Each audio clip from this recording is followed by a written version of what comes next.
ভালোবাসা মানেই শুধু কথা নয়, কখনো কখনো সেটি পরিণত হয় নিঃস্বার্থ ত্যাগে।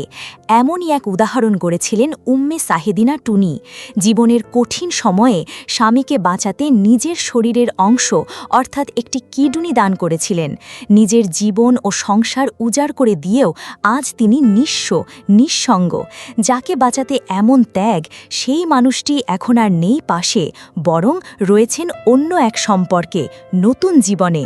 আর এই সময়টুকুতে প্রতিদিন লড়াই করে যাচ্ছেন টুনি নিজের অস্তিত্ব ও সম্মানের জন্য।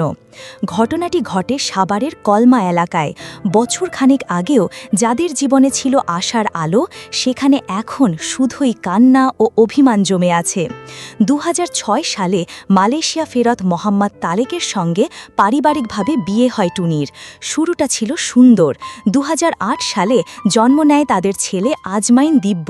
কিন্তু ঠিক সেই বছরই শুরু হয় দুঃস্বপ্ন। তারেকের দুটি কিডনি ক্রমে কাজ করা বন্ধ করে দেয়। স্বামীর অসুস্থতা টুনিকে দমিয়ে রাখতে পারেনি, বরং তিনি আরও শক্ত হয়ে পাশে দাঁড়ান। শুরু হয় চিকিৎসা সংগ্রাম।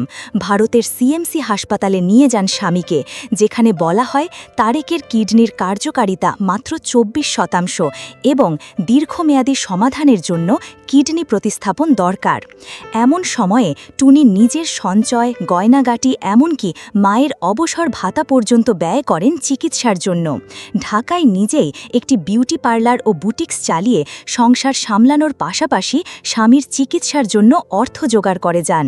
২০১৯ সালের অক্টোবরে দিল্লির অ্যাপোলো হাসপাতালে নিজের একটি কিডনি স্বামীকে দিয়ে নতুন জীবন উপহার দেন টুনি। তিনি ভেবেছিলেন এত কিছুর পর হয়তো আবার শুরু হবে একটি সুন্দর জীবন, কিন্তু সেই প্রত্যাশা বাস্তবে রূপ নেয়নি। সুস্থ হবার পর তারেকের আচরণ পরিবর্তন হতে থাকে। তিনি কাজ শুরু না করে টুনির উপার্জন থেকে আরও অর্থ দাবি করতে থাকেন। ধীরে ধীরে এক অনিয়মিত সম্পর্কের দিকে ঝুঁকে পড়েন এবং সেই সঙ্গেই জীবন গড়ার ইচ্ছা প্রকাশ করতে থাকেন। এই সময়ে টুনির প্রতি আচরণ হয় অবহেলাপূর্ণ ও মানসিকভাবে চাপ সৃষ্টিকারী। একাধিকবার নিজেকে রক্ষা করতে গিয়ে টুনি সহায়তা চেয়েছেন আইনগতভাবে, থানায় অভিযোগও করেছেন, কিন্তু পরিস্থিতি স্বাভাবিক হয়নি, বরং তিনি আরও চাপে পড়েন এবং স্বামীর কথা মতো অভিযোগ তুলে নিতে বাধ্য হন। চলতি বছরের এপ্রিল মাসে পরিস্থিতি আরও কঠিন হয়ে ওঠে। টুনি বাধ্য হয়ে আদালতের দ্বারস্থ হন। ২২ এপ্রিল তিনি ঢাকার একটি ম্যাজিস্ট্রেট আদালতে আবেদন করেন। এর পরিপ্রেক্ষিতে ২৪শে এপ্রিল তারেক গ্রেফতার হন। প্রায় ১ মাস পর ৪ জুন জামিনে মুক্ত হন তিনি। মুক্ত হওয়ার পর তিনি টুনিকে আর কাছে ফেরাননি, বরং থাকছেন নতুন সঙ্গীর সঙ্গে। অভিযোগ রয়েছে টুনিকে একটি বাড়ি লিখে দেওয়ার জন্য চাপ প্রয়োগ করছেন এবং আলাদা হওয়ার প্রক্রিয়াও শুরু করেছেন। এই ঘটনার পর টুনি কেবল মানবিক সুরক্ষা নয়, ন্যায় বিচারের আশায় এগিয়ে গেছেন। তার আইনজীবী জানিয়েছেন চার্জশিট হাতে পেলেই নতুন করে জামিন বাতিলের আবেদন করা হবে।